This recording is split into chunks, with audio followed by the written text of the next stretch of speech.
کاوش مدیا. And that's a key point we want to make today on the newscast about Iran, Venezuela, and this relationship, and why I say the next U.S. president must deal with this.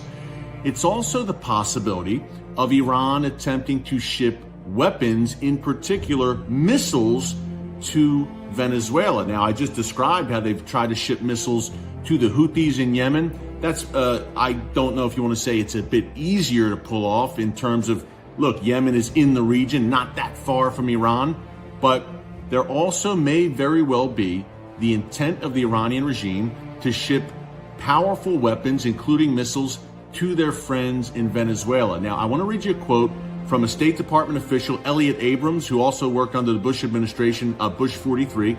He said recently that the transfer of long-range missiles from Iran to Venezuela is not acceptable to the United States and will not be tolerated or permitted. He said this just 1 week ago.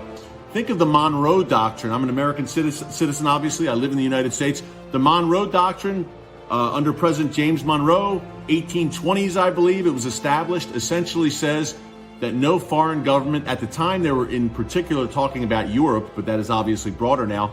Basically, we won't allow any foreign nation to meddle or to interfere in the nations of the Western Hemisphere in our neck of the woods, the United States of America.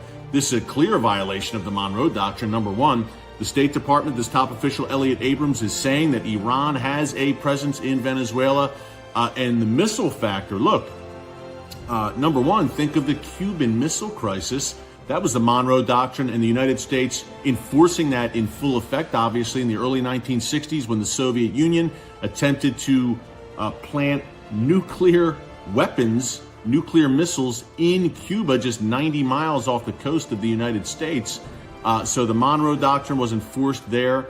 Hey, if the Iranian regime, which, by the way, has the largest ballistic missile stockpile in the entire Middle East, more on that in a second, but if they're trying to ship weapons illegally to Venezuela in our backyard, Venezuela could ostensibly point those weapons at the United States. God forbid. There have been tensions between the U.S. and this regime in Venezuela. Who knows?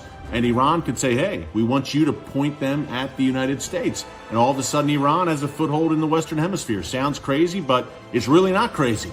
It's a lack of imagination sometimes, folks, that doesn't allow us to see gathering threats. We say, oh, that would never happen. Well, you see right now, Iran is trying to illicitly ship oil to Venezuela. We know Iran has a presence in Venezuela. Now, one of the interesting things is there was this UN arms embargo against the Iranian regime. It just ended recently. The United States wanted to continue to enforce that arms embargo, but the rest of the world basically had no backbone. China and Russia, it wasn't a backbone issue. It was that China and Russia support the Iranian regime and want to see any enemy of the United States, like the Iranian regime, thrive and prosper. So that's the story there. So no surprise that embargo was not renewed, but the United States gamely, wanted to do it, but now there's a problem because Iran might say the arms embargo's over.